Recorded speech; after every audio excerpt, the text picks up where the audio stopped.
અસર રહેતી હોય ને કે પ્રવર્તતી હોય એવું લખો. અસર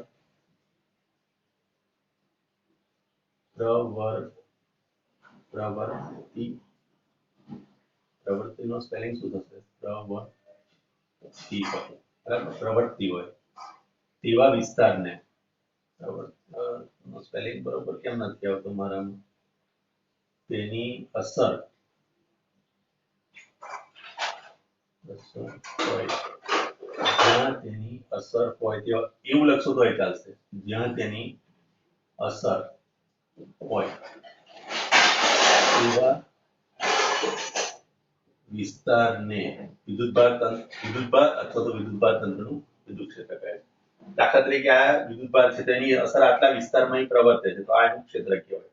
જે રીતે આપણે આપણા ઘરમાં બેઠા છીએ, આ ઘરની અંદર આપણે બેઠા છીએ, આપણે ઘરમાં આ ઘરની બોર્ડર એ આપણો વિસ્તાર થયો. આની અંદર કોઈ બી આવશે તેની પર અસર પ્રવર્તે. સ્કૂલનો વિસ્તાર, પછી કોર્ટનો વિસ્તાર, બરાબર, હોસ્પિટલનો વિસ્તાર, તો એ જે વિસ્તાર તો વિદ્યુત ક્ષેત્ર આમ એની જો પ્યોર ડેફિનેશન આપવા જઈએ તો એવું કહેવામાં આવે છે કે વિદ્યુત ક્ષેત્ર is nothing but one type of area in which we get influenced by any charge. કોઈ પણ ચાર્જ જ્યારે અંદર દાખલ થાય ત્યારે એની પર એટેક થાય અથવા તો એની પર એટ્રેક્શન કાં તો રિપલ્શન, આ બે પ્રોસેસ થાય તો એ જે વિસ્તાર થયો એ વિસ્તારને આપણે વિદ્યુત ક્ષેત્ર કહીએ. ક્લિયર? વિદ્યુત ક્ષેત્રની એક બીજી પણ વ્યાખ્યા છે એ આ સૂત્ર પરથી હું તમને આપીશ. આ સૂત્ર પરથી આપણે લખી શકીએ E is equal to F upon Q. બરાબર? તો આ જે Q છે એને હું એકમ વિદ્યુતભાર લઈ લઉં. શું લઈ લઉં? એકમ વિદ્યુતભાર. બરાબર? તો અહીંયા આગળ તમે વ્યાખ્યા બનાવી શકો છો કે એકમ વિદ્યુતભાર દીઠ લાગતા વિદ્યુત બળને એ વિદ્યુતભારનું અથવા વિદ્યુતભાર તંત્રનું વિદ્યુત ક્ષેત્ર કહે છે. તો બે વ્યાખ્યા મેં આજે તમને કરાવી, એક એકમ વિદ્યુતભાર દીઠ અને એક વિસ્તાર દીઠ. આ બે વર્ગમાં ખબર પડી તમને? હેલો,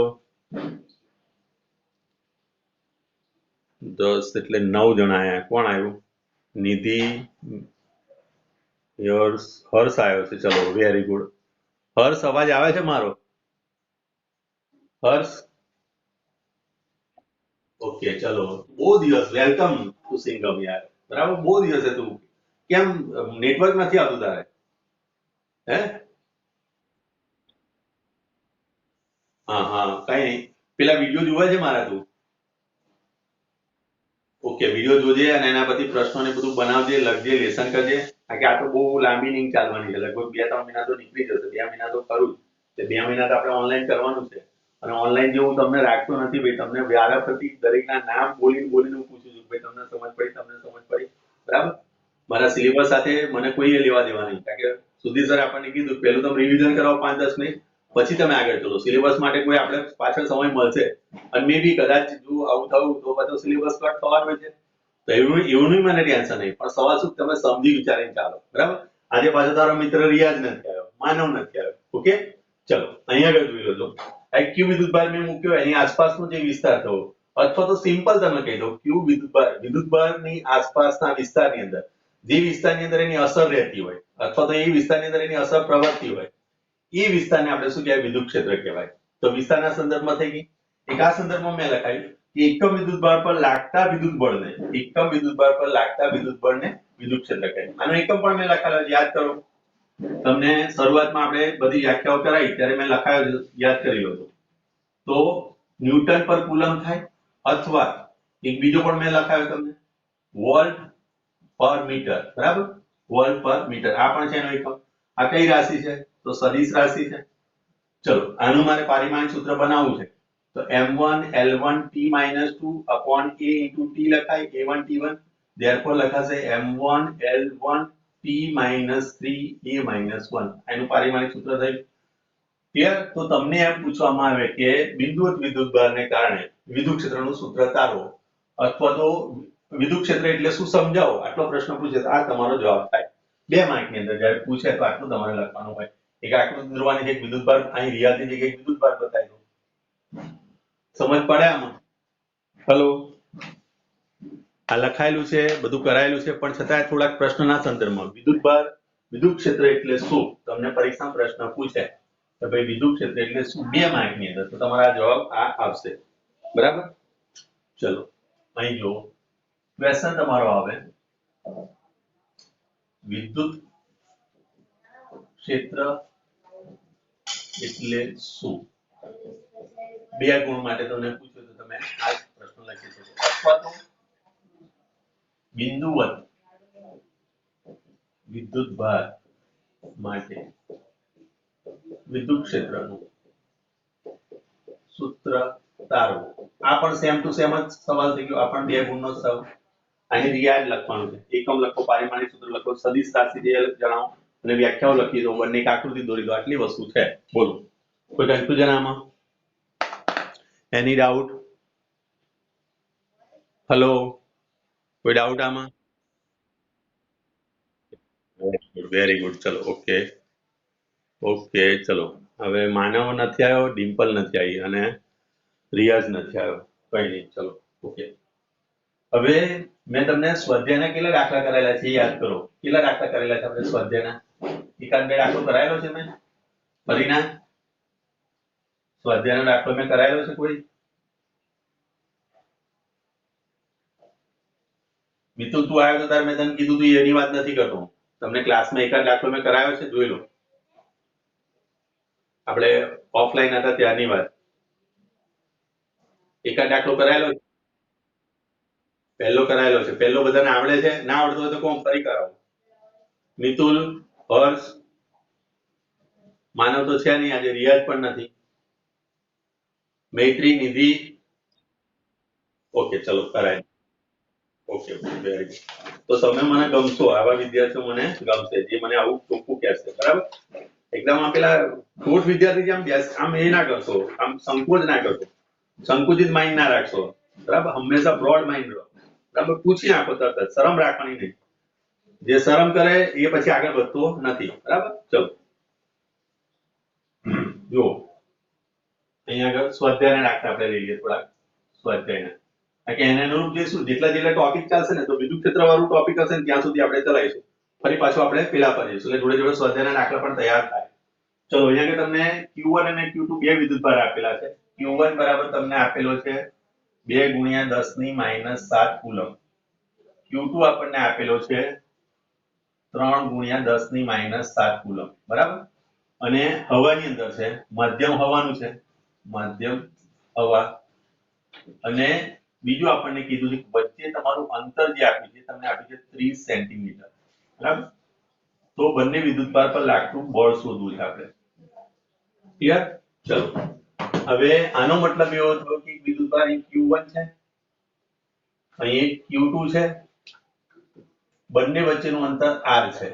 ચલો કયો નિયમ લાગુ પડે?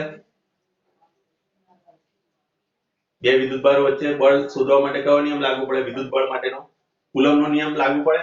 તો અહીંયા તમે લખશો કુલમના નિયમ મુજબ આપણે લખીશું F = K Q1 Q2 / r². બરાબર.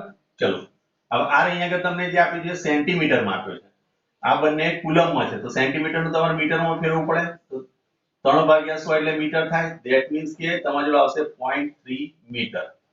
ક્લિયર આટલી વસ્તુ?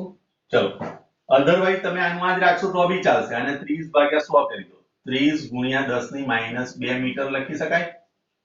બોલો લખાય -2? ચલો આ કિંમત મૂકો. k ની કિંમત મેં તમને કીધેલી છે 9 × 10⁹. આ k બીજું કશું નહીં પણ શું છે 1/4πε0 છે. યાદ કરી લો. આના બરાબર આપણે k લખીએ છીએ. ચલો ઇન્ટુ Q1 કેટલું છે તો એ તમને આપ્યું છે 2 × 10⁻7. Q3 કે Q2 કેટલું છે તો 3 × 10⁻7 છેદની અંદર r બરાબર તો અહીંયા આગળ લખાશે તમે 30 × 10⁻2 નો વર્ગ, અથવા તો અહીંયા આગળ 1 ઘાત કરી દો તો બી ચાલે. ચલો અહીંયા આગળ જુઓ 9 × 2 × 3 × 7 × 14 થઈ, -14 ઘાત અને +9 એટલે ઉપર રહેશે કેટલી ઘાત બોલો? 9 પ્લસ અને 14 માઇનસ એટલે -5 ઘાત રહી છેદની અંદર 3 તારી 9 થશે ગુણ્યા 10 ની -2 ઘાત થાય 9 9 કેન્સલ થઈ ગયા આ +2 ઉપર -2 ઉપર જાય એટલે +2 થાય આ બેનો ગુણાકાર કરશું એટલે 6 ગુણ્યા 10 ની -3 આટલા ન્યૂટન બળ થયું જોઈ લો આવી ગયો જવાબ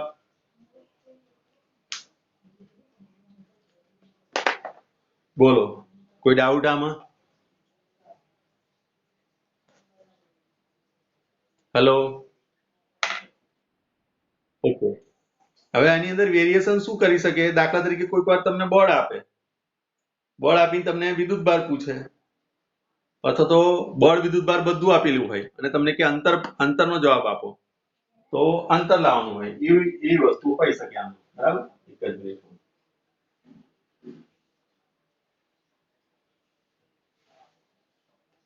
ચલો એકદમ સિમ્પલ દાખલો તો બરાબર ચલો જઈએ આગળ સમજ ના પડે તો મને પૂછતા રહેજો હો ચલો તમે મારી સામે બેઠેલા છો એ રીતે જ આપણે અભ્યાસ કરવાનો છે તમારે એવું વિચારવાનું નથી કે આપણા બંને વચ્ચે અંતર છે બરાબર અંતર ફક્ત તમે આભાસી અંતર છે એવું વિચારજો આપણે વાસ્તવિક રીતે નજીક છે એવું વિચારજો હું તમને દરેક વસ્તુનો મિનિંગ સમજાવીશ ચલો એના પછીનો 1.2 એક્ઝામ્પલ શું કહે છે 0.4 માઇક્રોકુલમ વિદ્યુતભાર ધરાવતા એક નાના ગોળા પર બીજો -0.8 વિદ્યુતભાર ધરાવતા નાના ગોળા વડે હવામાં લાગતું વિદ્યુત બળ બરાબર આ એક ગોળો છે અને એ ગોળા પર કેટલો વિદ્યુતભાર છે 0.4 માઇક્રોકુલમ વિદ્યુતભાર છે આ Q1 છે માની લો બરાબર અને એક બીજો છે તમારી જોડે અહીંયા આગળ આ હવા છે આ હવાના માધ્યમની વચ્ચે એક બીજો અહીંયા આગળ ગોળો છે એ ગોળા પર છે -0.8 માઇક્રોકુલમ બરાબર ધરાવતા નાના ગોળા વડે હવામાં લાગતું વિદ્યુત બળ આ બંને વચ્ચે લાગતું વિદ્યુત બળ તમને આપેલું છે F = 0.2 ન્યૂટન બરાબર ચલો તો તમને બે વિદ્યુતભારો વચ્ચેનું અંતર કેટલું હશે મેં તમને જસ્ટ હમણાં જ સમજાવ્યું કે આ હવા છે બંને વચ્ચેનું માધ્યમ હવા છે અને અંતર r છે આ Q2 છે બરાબર તો તમને પહેલેથી જ બળ આપેલું છે તો તમારે અંતર શોધવું છે સૂત્ર કયું આવશે બોલો કુલમ્બના નિયમ મુજબ બરાબર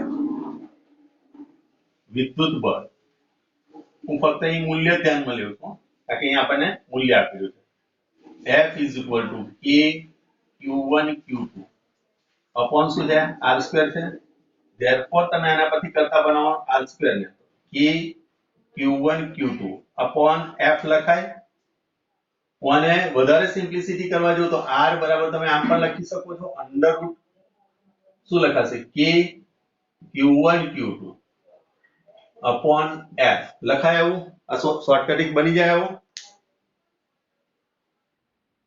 ઓકે ચલો હવે કિંમત મૂકી દઈએ k ની કિંમત બધા જાણીએ છીએ આપણે 9 ગુણ્યા 10 ની 9 ઘાત Q1 કેટલો છે 0.4 ગુણ્યા 10 ની -6 માઇક્રો એટલે 10 ની -6 આ છે 0.8 મેં બધા મૂલ્ય જ લીધા છો ધ્યાન રાખજો માઈનસ નિશાની મેં ઇગ્નોર કરી છે અપોન F બરાબર તમને આપ્યું છે 0.2 બરાબર 0.2 એટલે ડાયરેક્ટ અહીંયા આગળથી તમે કટ કરી શકો છો 10 10 એટલે અહીંયા આગળ 2 રહેશે ખાલી બરાબર ચલો હવે અહીંયા આગળ જુઓ આ એક પોઈન્ટ અહીંયા આગળથી હું આમ લખી શકું 9 ગુણ્યા 8 ભાગ્યા 10 પોઈન્ટ ની જગ્યાએ અને આગળ 2 રહેશે ગુણ્યા 10 ની 9 ઘાત અને 6 દુ ની 12 -12 ઘાત બરાબર ચલો હવે અહીંયા આગળ તમે જોઈ શકો છો કે આના ભાગાકારમાં અહીંયા આગળ હું આને પણ એક ઉપર લઈ જઈએ તો -1 થઈ જાય ચલો અહીંયા આગળ 8 9 72 72 દુના બરાબર 8 9 72 ગુણ્યા 2 એટલે 2 દુના 4 7 દુના 14 144 થયા અને ગુણ્યા અહીંયા આગળ કેટલી 13 ઘાત થઈ ને 13 ઘાત ની અંદરથી 4 ઘાત રહેશે બહાર 9 3 ઘાત બાકી રહી એટલે -4 ઘાત થઈ આનું વર્ગમૂળ કાઢીશ એટલે લખાશે 12 ગુણ્યા 10 ની -2 આટલા મીટર સેન્ટીમીટરમાં ફેરવવા જઈએ આને તો 12 ગુણ્યા 10 ની -2 ગુણ્યા 100 એટલે સેન્ટીમીટર થાય 100 100 અહીં ઉડી જાય એટલે તમારો જવાબ આવશે 12 સેન્ટીમીટર બોલો, ખ્યાલ પડ્યો આ તમને? હેલો, ખબર પડી?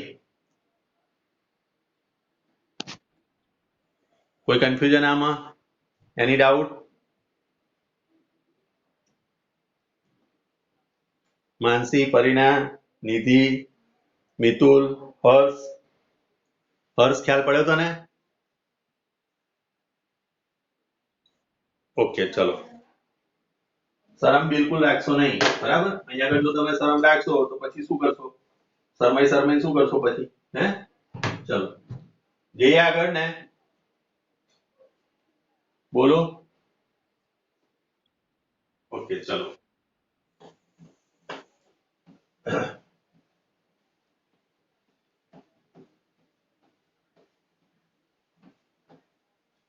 ચલો, એના પછી ત્રીજો જુઓ, 1.3. ચલો, તમને એવું કીધું છે કે ke સ્ક્વેર બાય GMMEMP એ પરિમાણ રહિત છે. પરિમાણ રહિત રાશિ છે. પરિમાણ રહિત છે તેવું સાબિત કરવાનું છે. આપણે શું કરવાનું છે? સાબિત કરો. પહેલો દાખલો આ છે, સાબિત કરો. બરાબર? ke square GMEMP. બરાબર? ચલો, હવે આના એકમ તમને બધાને ખ્યાલ હોય તો તમે આરામથી બધો આ દાખલો આરામથી સાબિત કરી શકો છો. પરિમાણ રહિત અથવા તો એના પારિમાણિક સૂત્ર, બે રસ્તા છે આપણી જોડે. બરાબર? હવે કે એટલે શું છે તો મેં તમને શીખવાડ્યું છે. f is equal to 1 upon અથવા તો k q1 q2 upon r square. તો k ને તમે કરતા બનાવો તો k બરાબર શું લખાશે? f r square upon q1 q2. તો આનું સૂત્ર બનશે newton metre raise to 2 coulomb raise to 2. તો newton metre square coulomb raise to -2. આ k નું એકમ થયો. તો અહીંયા આગળ તમે લખી શકો છો k ની જગ્યાએ, જો k ની જગ્યાએ શું લખશો? Newton metre square into coulomb raise to -2 ગુણ્યા e સ્ક્વેર. e સ્ક્વેર એટલે પણ શું લખાય? e સ્ક્વેર એટલે કુલમ નો સ્ક્વેર થશે. ચલો, છેદની અંદર જુઓ g. g એટલે શું? તો આપણે અવબળ ભણી ગયા, g m1 m2 upon r square. તો g બરાબર શું લખાય? f કરતા બનાવો તો f r square upon m1 m2. f એટલે newton metre square upon kg square.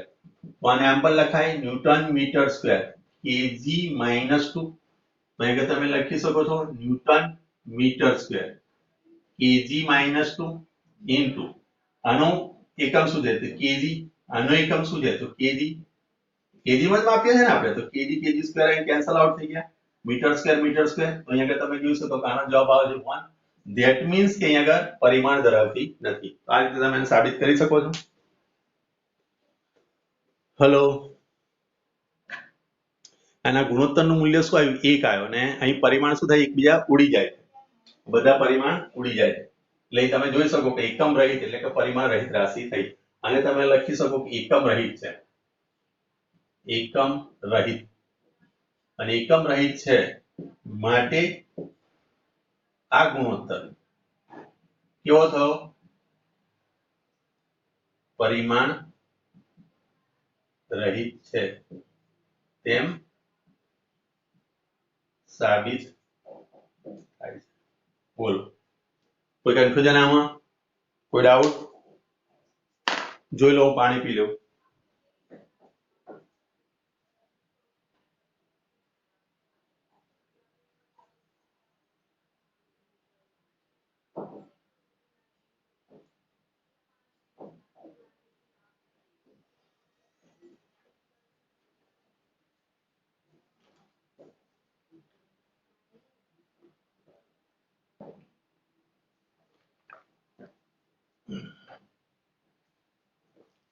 બોલો, છે કોઈ ડાઉટ? પરિણા, માનસી, નિધિ, આ બે માંથી મેં k અને g નું મૂલ્ય આગળ ખાલી મૂકી દીધું. k અને g ઈ તો હું જાણું છું એનો એકમ. એકમ પર એકમ રહિત થઈ જાય તો એ પરિમાણ રહિત કહેવાય. બોલો.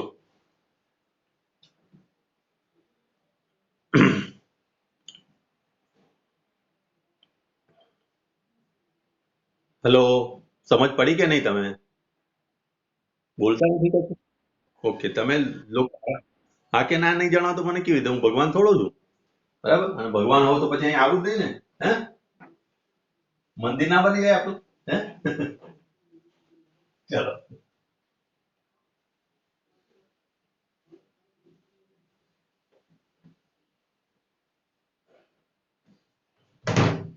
ચલો એના પછી શું કીધું છે ભૌતિક અચળાંક ધરાવતા કોષ્ટકમાં જુઓ અને આ ગુણોત્તરનું મૂલ્ય શોધો અને આ ગુણોત્તર શું સૂચવે છે જુઓ સરસ છે આ ચલો કે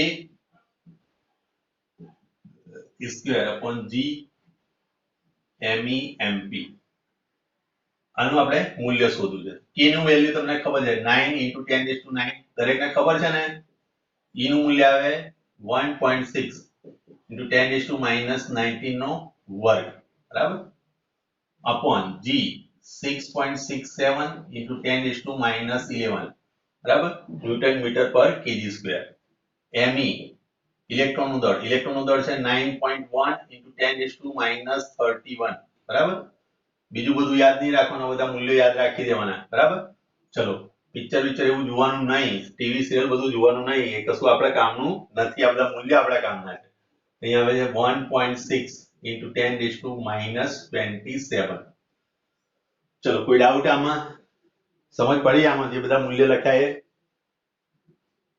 10 મિનિટનું પેલું આવી જાય 10 મિનિટ પછી આપણે ચલો બોલો મૂલ્યમાં કઈ તકલીફ હવે વાસ્તવિક રીતે જોવા જઈએ તો આ શું છે આ જે બતાવે છે ને આપણને શું છે k² અપોન r² અને આ છે g me mp upon r² છે આ બતાવે છે એ શું બતાવે છે વિદ્યુત બળ ભાગ્યા શું છે ગુરુત્વાકર્ષણ બળ છે અહીં બંનેના છેદમાં હું r² વડે ગુણ્યા આપું તો અહીંયા આગળ તમે લખશો કે r² વડે ભાગતા આપણને શું મળશે આ જે મૂલ્ય મળશે એ કોનો ગુણોત્તર મળશે વિદ્યુત બળ ભાગ્યા ગુરુત્વાકર્ષણ બળનો ગુણોત્તર મળશે ચલો હવે એનું મૂલ્ય શોધીએ 9 × 10⁹ ગુણ્યા 16 એટલે 2.56 આવશે આઈ થિંક 16 એટલે 1.6 ચલો 2.56 થયા 19⁻38 કોઈના સંબંધ આપણે મને પૂછતા રહેજો આ બે ઘાત અહીંયા આગળ છે ડબલ કરી એટલે 38 થઈ આનો વર્ગ કર્યો એટલે આ લખ્યું ચલો 6.67 ગુણ્યા 9.1 ગુણ્યા 1.6 ઇન્ટુ 11 ઘાત 31 11 ને 31 એટલે અહીં 31 11 અને 27 ત્રણેયનું સમેશન કરવાનું છે એટલે અહીંયા ટોટલ થઈ જશે 9 અને અહીં થઈ જશે 100 -69 10 ની -69 ઘાત થઈ જશે ચલો કોઈ ડાઉટ આમાં ચલો હવે જુઓ અહીં ફરી પાછું એક વધારાનું સ્ટેપ લો 9 ગુણ્યા 2.56 કરો છેદની અંદર 6.67 ગુણ્યા 9.1 ગુણ્યા 1.6 આઈ થિંક 67 એવું કંઈક છે પણ ચાલી જશે જો કે ગુણ્યા આ અહીં +9 ઘાત કરી દો એટલે રહેશે અહીં આગળ કેટલી 8 ને આગળ રહેશે -29 અને +69 થશે આ +69 એટલે તમે જોઈ શકો છો કે આ બે બાદબાકી લોસો એટલે અહીંયા આગળ ગુણાકારમાં તમારી જોડે આવી જશે કેટલા +40 ચલો હવે આનું કેલ્ક્યુલેશન લાવીએ 9 ગુણ્યા 2.56 ભાગ્યા 6.67 ભાગ્યા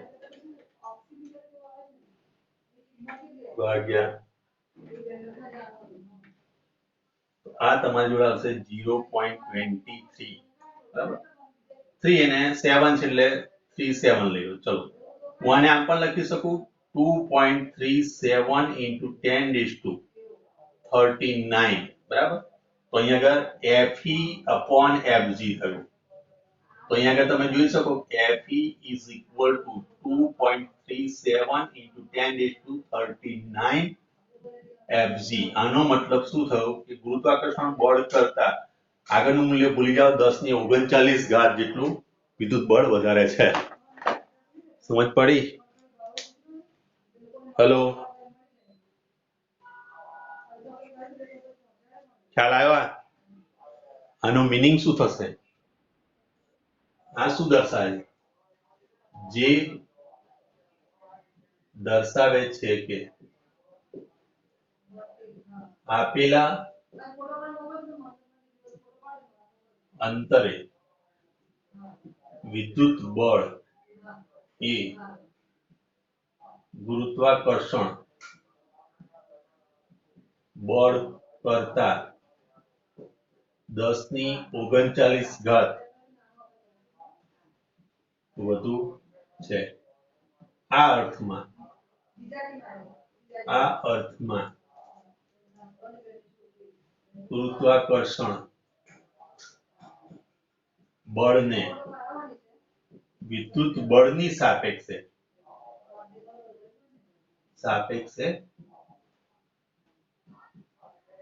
અવગણી શકાય છે. બરાબર? અને એટલા માટે જ્યારે ઇલેક્ટ્રોન જતો હોય, પ્રવાહ વહેતો હોય તો ઇલેક્ટ્રોન અંદરથી વહે તો ઇલેક્ટ્રોન નીચે નથી પડતો. તમને સવાલ મેં તમને પૂછેલો એ ખરો, યાદ કરો ક્લાસની અંદર ઓફલાઈનની અંદર મેં તમને પૂછ્યું હતું કે ઇલેક્ટ્રોન અહીંયા આગળથી આમ વાયર જતો હોય તો વાયરની અંદરથી પ્રવાહ જતો હોય તો પ્રવાહની અંદર ઇલેક્ટ્રોન બધા હોય તો પ્રોટોન પ્રોટોન નીચે કેમ નથી પડતા? તેનું રીઝન પણ આ છે. બરાબર? કારણ કે વિદ્યુત બળ એ ગુરુત્વાકર્ષણ બળ કરતા અનેક ગણું વધી ગયું, પ્રચંડ થઈ ગયું. અને પ્રચંડ કહી શકાય. આ જે વેલ્યુ છે ને એ વેલ્યુને હું કહી શકું પ્રચંડ. બરાબર? એક હાથી અને કીડી વચ્ચેની ફાઇટિંગ જેવું થઈ ગયું આ. બરાબર? ક્લિયર? ચલો, કોઈ ડાઉટ આમાં? કોઈ સમજ ના પડે એવું?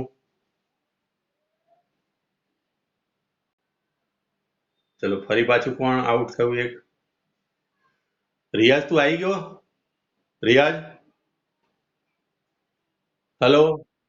હા તો તું બોલ ભાઈ, આયા હોય તો બોલજો, કારણ કે મેં પેલું વેઇટિંગ રૂમ બંધ કરેલો છે એટલે તમે અંદર આવો ને બહાર જાઓ મને ખબર નહીં પડે પછી. ચલો, રિયાઝ આવી ગયો છે. પાછો હર્ષ ગતો રહ્યો બહાર. તો ડિમ્પલ અને માનવ 2 જણા ગેરહાજર થયા. બરાબર? ચલો, ડિમ્પલ આવી નથી ને? ડિમ્પલ, ચલો કઈ નહીં. આ દાખલામાં જુઓ, કોઈ કન્ફ્યુઝન હોય તો મને કહો. છે કોઈ ડાઉટ?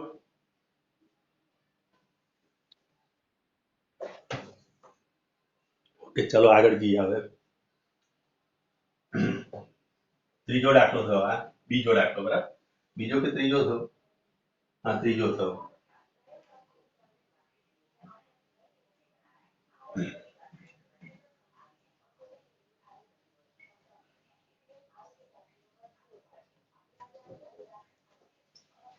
ચલો, ચોથો દાખલો આપણને શું કહે છે?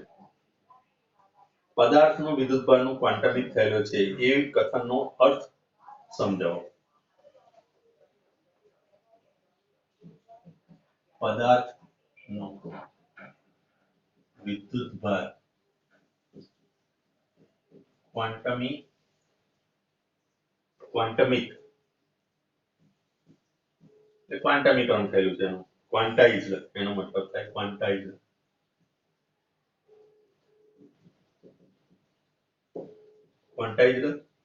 થયેલો છે.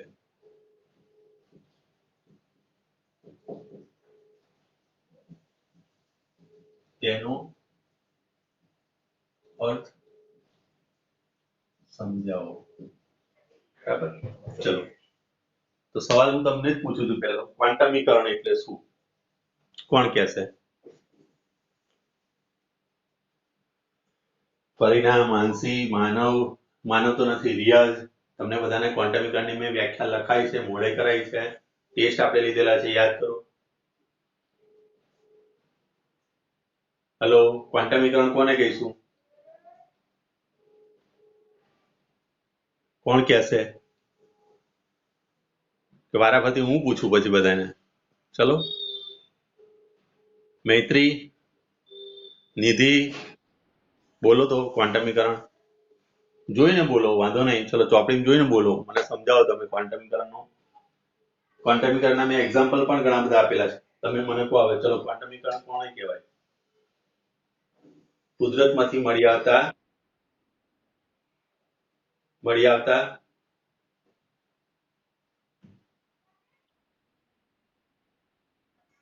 બધા જ વિદ્યુતભારોના મૂલ્યો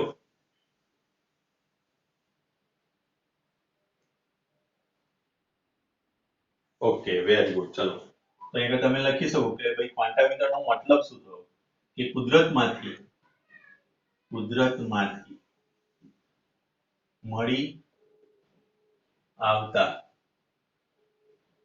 બધા જ વિદ્યુતભારો ના મૂલ્યો એકમ વિદ્યુતભાર ના મૂલ્યના પૂર્ણ ગુણાંકમાં હોય છે. અને એકમ વિદ્યુતભાર એટલે શું લઈશું? એટલે ઇલેક્ટ્રોન અથવા